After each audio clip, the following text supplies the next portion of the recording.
नमस्कार दोस्तों, पिछला वीडियो में हम लोगों ने देखा था कि अगर आपको दो तल्ला घर बनवाना है तो आपको टोटल कितना ईंट लग सकता है। लेकिन आज के इस वीडियो में मैं आप लोगों को बताने वाला हूं कि अगर आप इस तरीके से दो तल्ला घर बनाते हो तो आपका टोटल कितना बैग सीमेंट है वो लग सकता है। आप इस चीज़ को बहुत अच्छे तरीके से समझ पाए, इसलिए मैं आप लोग को इस दो तल्ला बनता हुआ घर का पूरा काम, जहाँ पे भी सीमेंट का प्रयोग किया गया है उसका साइज़ के साथ साथ उसमें लगा हुआ सरिया, उसके साथ साथ कितना बैग सीमेंट लगा है इसके बारे में बता दूंगा, जिससे आपको अपने बनने वाले घर के लिए एक अंदाज़ा चल जाएगा कि अगर आप अपने लिए दो तल्ला का घर बनवाते हो तो आपका टोटल कितना बैग सीमेंट है वो लग सकता है। ज़्यादा लेट ना करते हुए चलिए वीडियो को शुरू करते हैं, काम को देखते हैं, साथ में जानते हैं कितना बैग सीमेंट लगा है। लेकिन उससे पहले छोटा सा रिक्वेस्ट है, चैनल को सब्सक्राइब नहीं किए हो तो चैनल को सब्सक्राइब ज़रूर कर लीजिए। चलिए देखते हैं दोस्तों, सबसे पहले मैं आप लोग को इस बनते हुए दो तल्ला घर का साइज़ के बारे में बताना चाहता हूं। तो इस घर को 28 फीट बाई 45 फीट में बनाया जा रहा है, और अगर स्क्वायर फीट का बात कर ली जाए तो इस घर को 1260 स्क्वायर फीट में बनाया जा रहा है। और दो तल्ला तक ले देखिएगा तो छत के ढलाई तक का काम पूरा कंप्लीट है वो कर लिया गया है। चलिए चलते हैं नज़दीक और देखते हैं कि किस तरीके से काम किया गया है और कितना बैग सीमेंट लगा है। दोस्तों, अगर बात कर ली जाए साइड व्यू का तो बहुत ज़्यादा एक्स्ट्रा यहाँ पर काम आपको देखने को नहीं मिलता है। बिल्कुल सिंपल वे में यहाँ पे विंडो का काम किया गया है। साथ में देखिएगा तो ऊपर वाला तल्ला में यहाँ एक वार्डरोब का काम है वो किया गया है। तो देखिए इस तरीके से नीचे में जो काम किया गया है इसके बारे में जानते हैं, फिर चलेंगे छत के ऊपर और देखेंगे किस तरीके से काम यहाँ पे किया जा रहा है। घर के सामने की तरफ देखिएगा तो यहाँ पे आपको दो कार पार्किंग के लिए जगह वो छोड़ा गया है। साथ में नीचे में आपको एक रूम के साथ साथ किचन और छोटा सा जगह मिलता है जिसे आप हॉल के रूप में इस्तेमाल कर सकते हो। तो चलेंगे ऊपर भी देखेंगे किस तरीके से काम किया गया है, टोटल कितना बैग सीमेंट लगा है घर में। लेकिन इस घर का जो फुटिंग का काम किया गया है उसके बारे में भी जानना जरूरी है, क्योंकि मैंने पहले ही बताया था कि जहाँ पर भी जिस तरीके से काम किया गया है सीमेंट का उसके बारे में बताऊँगा, जिससे आपको अपने बनने वाले घर के लिए अंदाज़ा लगेगा कि किस तरीके से काम करवाना है और कितना बैग आपका सीमेंट लगेगा। जैसे कि इस घर का अगर बेसमेंट हाइट की बात कर लिया जाए तो लगभग 4 फीट के आसपास में बेसमेंट हाइट यहाँ पे रखा गया है, जो कि पीछे वाला जो ज़मीन है थोड़ा ऊंचा है, तो लगभग 2.5 फीट के आसपास में यहाँ पे हो गया है। तो बाहरी दीवार में चारों तरफ से यहाँ पे ब्रिक वर्क किया गया है। बीम के नीचे ये जो प्लिंथ बीम देख पा रहे हो, चारों तरफ से ब्रिक वर्क किया गया है, ईंट का जुड़ाई किया गया है। इसके साथ साथ फुटिंग की बात कर लिया तो लगभग 4.5 फीट बाई 4.5 फीट का गड्ढा खोदा गया। उसके बाद 4 फीट बाई 4 फीट का फुटिंग के साइज में यहाँ पे जो कॉलम का काम किया गया है वो 9 इंची बाई 12 इंची का है। देख सकते हो ये 9 इंच बाई 12 इंच का इस तरीके से कॉलम का टोटल काम है वो किया गया। लगभग 15 से 16 कॉलम आपको इस घर में देखने को मिल जाता है। हालांकि चल के ऊपर मैं कंफर्म कर दूंगा कि टोटल कितना कॉलम है। तो इस तरीके से आप देख सकते हो, क्योंकि कॉलम का साइज़ है, कॉलम का साइज़ अगर आप छोटा कर लेते हो तो फिर आपका सीमेंट कम लगता है, सरिया कम लगता है।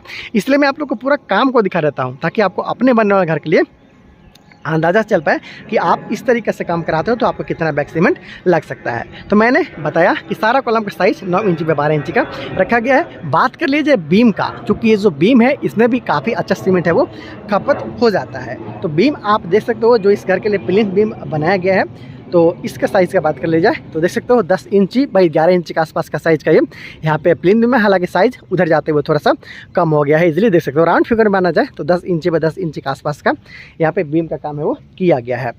तो देखिए कॉलम और बीम का जो काम है उसको मैंने आप लोग को बता दिया है। इसके साथ साथ आप देखेंगे तो फ्लोर बीम का काम भी यहाँ पे किया गया है। जी दोस्तों, 10 इंची बाई 10 इंची का जो छत का ढलाई किया गया है उसके साथ में कुछ इस तरीक़े से फ्लोर बीम का काम किया गया है नीचे में भी।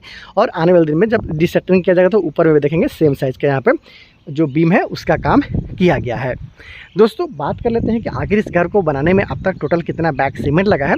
उसके साथ साथ एक बात और बता दूं कि ये जो घर का काम किया गया है इसमें और भी बहुत सारा काम बाकी है। जैसे कि घर का प्लास्टर करने का काम पूरा बाकी है, घर के छत के ऊपर का जो 4 दीवारी किया जाता है उसका काम बाकी है। उसके साथ साथ जो घर का छत के ऊपर में जहाँ पे सीढ़ी होता है वहाँ पे सीढ़ी रूम बनाया जाता है उसका काम बाकी है। साथ में नीचे में ऊपर तला का तो हालांकि ढलाई है, लेकिन नीचे तला में घर का फर्श का जो किया गया है, घर का फर्श का जो काम किया जाता है वो भी अभी बाकी, सिर्फ मिट्टी तक का काम किया गया है। तो पूरा आपको काम दिखा दूंगा, उसके साथ बताऊंगा कि कितना सीमेंट इसमें लगा है। चलिए मैं आपको डिफरेंट एंगल से दिखाता हूँ, फिर जल्दी से ऊपर चलेंगे, फिर जानेंगे कि टोटल कितना बैग सीमेंट लग गया है। इस घर का पूरा काम को देखते हो तो आपको अपने बनने वाले घर के लिए अंदाज़ा मिल जाएगा कि आपको किस तरीके से काम करवाना है और छत के ढलाई तक आपका टोटल कितना बैग सीमेंट लग सकता है दो तला घर में। तो आइए दोस्तों, मैं आपको इस घर को सामने से दिखा देता हूँ, फिर चलेंगे इस घर के अंदर और देखेंगे कि अंदर में किस तरीके से काम है वो किया गया है। हालांकि ऊपर वाला तला का बात कर लीजिए तो बहुत ज़्यादा एक्स्ट्रा सीमेंट का यहाँ पे खपत नहीं किया गया है। लगभग 4 फीट के आसपास का यहाँ पे देख सकते हो छज्जा निकाला गया है। उसके ऊपर में यहाँ पे एक रद्दा का जोड़ा ये वो किया गया है, ब्रिक वर्क किया गया, ताकि यहाँ पे बालकनी में आपको स्टेनलेस स्टील का रेलिंग का प्रयोग आप करवा सकते हो। विंडो वगैरह का डिज़ाइन बहुत ज़्यादा इफेक्टिव नहीं है, सिंपल वे में काम यहाँ पे किया जा रहा है। तो चलिए ज़्यादा लेट ना करते हुए चलते हैं घर के अंदर और देखते हैं कि किस तरीके से काम किया गया है। उससे पहले मैं आपको जो दूसरा साइड है इसके बारे में भी बता देना चाहता हूँ, दिखा देना चाहता हूँ। देखिए इधर भी बहुत ज़्यादा एक्स्ट्रा यहाँ पे ईंट या फिर जो सीमेंट है उसका खपत नहीं किया गया, सिंपल वे में काम को किया जा रहा है। तो चलिए देखते हैं कि और इस घर में आपको किस तरीके से काम किया गया, फिर जल्दी से जानेंगे कि कितना बैग इसमें सीमेंट लगा है। उसके बाद आपको अपने बनने वाले घर के लिए अंदाज़ा है वो लग जाएगा। तो जैसे ही आप घर में एंटर करते हो आपको कुछ मिल जाता है पार्किंग एरिया। यहाँ पे 2 कार आप इजीली पार्क कर सकते हो। यहाँ पे सीढ़ी है जहाँ से आप ऊपर वाला तला में जाने का रास्ता है। उसके साथ साथ यहाँ पे एक छोटा सा किचन है। उसके साथ यहाँ पे खाली थोड़ा सा जगह मिलता है। फिर पीछे की तरफ आपको एक रूम है वो बनाया गया है। किचन का भी काम देख सकते हो कि स्लैब वगैरह का कास्टिंग यहाँ पे कर लिया गया है, आसानी के साथ आप देख सकते हो। चलिए मैं आपको यहाँ पे चलकर दिखा देता हूँ, क्योंकि चूँकि सीमेंट का जहाँ पे भी काम लगा है मैं आपको दिखाना चाहता हूँ। देखिए ये स्लैब का कास्टिंग किया गया है, इसके साथ साथ ऊपर में भी एक एक्स्ट्रा स्लैब यहाँ पे दे दिया गया है। तो आप देख सकते हो इस तरीके से 2 कार पार्किंग के लिए आपको वहाँ पे जगह मिल जाता है। यहाँ पे खाली जगह है और उसके साथ साथ यहाँ पे आपको इस घर के लिए मिल जाता है किचन, इसके साथ यहाँ पे आपको मिल जाता है एक रूम। तो इस तरीके से नीचे वाला तला का जो काम है उसे आपने देखा। अब लेट ना करते हुए चलते हैं ऊपर और देखते हैं कि ऊपर तला में क्या कुछ किया गया है और कितना का आपको खर्चा है वो आ सकता है, या फिर कितना जो बैग है सीमेंट लग सकता है। घर का जो सारा बाहर का दीवार है वो 10 इंच के साथ रखा गया है। आप इधर भी देख सकते हो या फिर उधर भी देख सकते हो। वही जहाँ पे पार्टीशन वाला है उसे 5 इंच के साथ में यहाँ पे रखा गया है। चलिए चलते हैं ऊपर और देखते हैं कि किस तरीके से काम किया गया है। हालांकि फ़र्श का बात मैंने बताया था आप लोग को, तो देखिए यहाँ पर जो फ़र्श का काम है सिर्फ मिट्टी का भराई तक कहीं कंप्लीट किया गया है। नीचे वाला तला में आप देख सकते हो इस तरीके से, और उधर भी आप देखिएगा तो सिर्फ मिट्टी तक का भराई का काम ही किया गया। इसके बाद में फर्श यहाँ पे बनाया जाएगा, जैसे कि ब्रिक सोलिंग किया जाएगा। उसके बाद में ढलाई करते हुए फर्श का काम किया जाएगा, तो उसमें भी आपका एक्स्ट्रा जो सीमेंट है वो लग जाता है। इसके साथ साथ सीमेंट की बात होती है यहाँ पे बड़ा साइज़ का देखिएगा। यहाँ पे बात कर लिया जाए तो लगभग 24 फीट बाई 12 फीट के आसपास का सेप्टिक टैंक का निर्माण भी यहाँ पे कर लिया गया है, जहाँ पे 3 ब्लॉक आपको देखने को मिलेगा। पहला ब्लॉक, दूसरा ब्लॉक, तीसरा ब्लॉक। तो यहाँ पे सेप्टिक टैंक का निर्माण है वो भी कर लिया गया है। इसमें अच्छा खासा सीमेंट है वो लग जाता है। तो टोटल सीमेंट को ऐड करते हुए आपको बताऊंगा कि इस घर को बनाने में कितना बैग सीमेंट लगा है। चलिए ऊपर चलते हैं और देखते हैं कि ऊपर में क्या कुछ किस तरीके से कंस्ट्रक्शन किया गया है। तो यहाँ पर आपको इस घर के लिए मिल जाता है सीढ़ी। बिल्कुल यहाँ पर जो सीढ़ी का काम किया गया है, पहला फ्लाइट, फिर लैंडिंग, सेकंड फ्लाइट पर होते हुए घर के अब पहले तला पर जाते हो, फिर उसके बाद में फिर दूसरा तला के लिए सीढ़ी आरंभ किया गया है। किस तरीके से काम किया गया है चलिए मैं आपको दिखा देता हूँ। पूरा ढलाई के साथ में यहाँ पे सीढ़ी का काम है वो किया गया है। बहुत सारे लोग इस तरीके से स्लैब का कास्टिंग करते हुए, ईंट का जुड़ाई करते हुए सीढ़ी का काम करवाते हैं। उसमें खर्चा थोड़ा कम आता है, लेकिन दोस्तों ये घर के लिए बेस्ट सीढ़ी है। आपको इसी तरीके से ढलाई करवाते हुए सीढ़ी का काम करवाना होता है। हालांकि इसमें थोड़ा सा आपका मटेरियल ज़्यादा लगता है, जैसे सीमेंट, बालू और गिट्टी आपका ज़्यादा लग सकता है। तो चलिए देखते हैं किस तरीके से काम किया गया है। जैसे अभी आप दूसरा तला पे आते हो तो आपको, हालांकि बांस बल्ली लगा हुआ है, फिर भी आपको मैं अच्छे तरीके से समझा देता हूँ, आप देख लीजिएगा। यहाँ पर आपको मिल जाता है इस घर के लिए हॉल के साथ साथ डाइनिंग एरिया इधर है, अभी दिखाऊँगा। यहाँ पर आपको मिल जाता है इस घर के लिए किचन, उसके साथ वहाँ पर मिल जाता है पहला रूम। ये आपका कॉमन टॉयलेट, कॉमन बाथरूम। ये आपका हो गया इस घर के लिए डाइनिंग एरिया, और इधर आपको मिल गया एक और रूम। मतलब 3 रूम के साथ में यहाँ पे काम है वो किया जा रहा है। पहला रूम इधर, उसके साथ साथ 2 रूम उधर, उसके साथ किचन, उसके साथ साथ कॉमन टॉयलेट बात यहाँ पे बनाया जा रहा है। ये है इस घर के लिए डाइनिंग एरिया, और यहाँ पे आपको इस घर के लिए हॉल है वो मिल जाता है। तो इस तरीके से काम किया जा रहा है। विंडो वगैरह प्रॉपर यहाँ पे इस्तेमाल किया गया, लगभग 4 फीट बाई 4.5 फीट के आसपास का विंडो यहाँ पे आप देख पा रहे हो। तो इस तरीके से ये टोटल इस घर के लिए काम है वो किया जा रहा है। बहुत ही आसानी के साथ यहाँ पे आप देख पा रहे हो। बाहर का जो सारा दीवार है वो 10 इंच के साथ रखा गया है।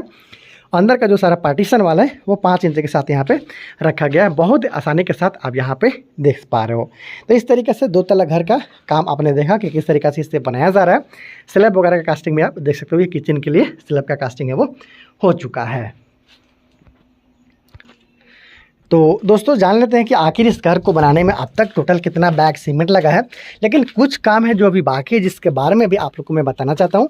जैसे इस घर के लिए ये सीढ़ी है, तो घर के लिए सीढ़ी रूम बनाने का काम अभी बाकी है, जो कि छत के ऊपर में बनाया जाता है। इसके साथ साथ घर के ऊपर जो 4 दीवारी का काम किया जाता है, चारों तरफ से जो ईंट का जुड़ाई करते हुए काम किया जाता है, जिसमें लोग पैरापेट वाल बोलते हैं। तो वो चारदीवारी का काम भी यहाँ पे अभी बाकी है। तो वो सारा काम अभी बाकी है। 2 से 3 काम आपको मैं बता देता हूँ जो कि इस घर में अभी किया जाना बाकी है। उसके बाद जानेंगे कि कितना बैग इस घर के लिए सीमेंट का जो अब तक का उपयोग है वो किया गया है। जैसे कि सीढ़ी का काम आपने देखा हो चुका है, लेकिन सीढ़ी रूम नहीं बना हुआ है। ऊपर में जो घर के लिए पैरापेट वाला है उसका काम आपने देखा, ये अभी बाकी है। उसके साथ साथ जो घर का फर्श बनाने का काम है वो भी आप देख पा रहे हो कि बाकी है। नीचे वाला तला में, हालांकि ऊपर वाला तला में आपको फर्श बनाने की ज़रूरत नहीं पड़ता है, क्योंकि आपको छत का ढलाई में ऊपर तला के लिए फर्श मिल जाता है। पूरा घर का प्लास्टर का काम भी अभी बाकी है। तो दोस्तों, आपने तो देख लिया कि आखिर इस 2 तला घर का काम को किस तरीके से किया गया है। अब बारी है ये जानेगा कि आखिर इस 2 तला घर को काम करवाने में अब तक टोटल कितना बैग सीमेंट लगा है। तो इस घर के ठेकेदार के अनुसार इस घर को बनाने में अब तक 560 बैग सीमेंट है वो लग चुका है। अगर बात कर ली जाए कि कितना रुपये का सिर्फ सीमेंट लगा है, तो आपको बता दूं कि हमारे यहाँ 330 से 370 रुपया प्रति बैग के हिसाब से सीमेंट मिल रहा है। अगर एवरेज रेट का बात कर ली जाए तो 350 रुपया है। मतलब 350 रुपया मैंने एवरेज रेट रखा हुआ है, क्योंकि थोड़ा बहुत ऊपर नीचे दुकान वाइज होते रहता है। इसके साथ में बात कर ली जाए क्वालिटी वाइज भी ऊपर वाइज होता है। जैसे कि आप डिफरेंट कंपनी का लेते हो तो डिफरेंट आपको रेट है वो मिलता है। जैसे 330 से 370 के बीच में हमारे यहाँ सीमेंट का रेट है, लेकिन एवरेज के तौर पर मैंने 350 रुपया रखा हुआ है पर बैग के लिए। अगर बात कर लीजिए कि सिर्फ सीमेंट में कितना रुपये का लगा है, तो 560 बैग सीमेंट को अगर आप गुना करते हो 350 से, तो आपका आ जाता है 1,96,000 के आसपास। मतलब बात किया जाए सिर्फ सीमेंट कितना का लगा है, तो लगभग 2 लाख के आसपास का सीमेंट इस घर में लग चुका है। अगर आप भी इस तरीके से काम करवाना चाहते हो तो अपने लिए आप एस्टिमेशन रख सकते हो। हालांकि ऐसा ज़रूरी नहीं है कि इतने इस घर में जितना सीमेंट लगा है उतना ही आपका लगेगा। 10-20 बैग ऊपर नीचे हो सकता है, क्योंकि निर्भर करता है कि आप किस तरीके से अपना मसाला है वो बनवाते हो, कंक्रीट का काम करवाते हो। यहाँ पे M20 ग्रेड का जो कंक्रीट है उसका इस्तेमाल किया गया है। M20 मतलब आपको पता है कि जो आपका सीमेंट रहेगा वो आपको 1 भाग रहेगा, जो उसमें के लिए आप डालते हो बालू वो 1.5 भाग रहेगा, उसके लिए जो आप डालते हो गिट्टी वो 3 भाग रहेगा। 1, 1.5 और 3 का रेशियो में यहाँ पे मसाला को बनाया गया था। तो दोस्तों, मैंने पिछले वीडियो में आपको बताया था कि इस घर को बनाने में कितना ईंट लगा। आज बता दिया कि कितना इस घर को बनाने में अब तक सीमेंट लगा है। आने वाले दिन में बताऊंगा कितना स्टील लगा। दोस्तों, ये जो मैं बताता हूँ इसके पीछे काफ़ी समय लगता है, काफ़ी इसमें कैलकुलेशन करना पड़ता है। उसके बाद एक एक पार्ट का जो यहाँ पे खपत है, जो सीमेंट का सरिया का, वो सारा चीज़ निकालते हुए मैं आप लोग को बताता हूँ, ताकि आप लोग तक अच्छा रिजल्ट पहुँच सके, आपको अपने बनने वाले घर में बहुत सारा आइडिया वो मिल सके। इस घर को बनाने में मैंने बताया था कि इस घर को बनाने में लगभग 18 से 19 लाख के आसपास में खर्चा अब तक आ चुका है। ईंट के बारे में बता दिया है मैंने, सीमेंट के बारे में भी बता दिया है। अगर आप लोग बोलिएगा तो रेनफोर्समेंट के बारे में भी आप लोग को बता दूंगा, जिससे आप लोग को अपने बनने वाले घर के लिए आइडिया मिलेगा कि 2 तला घर बनाने में कितना का खर्चा आता है, किस तरीके से मटेरियल आपका लगता है। तो बहुत सारे वीडियो के लिए आप चैनल को सब्सक्राइब ज़रूर कर लीजिएगा। Thank you so much.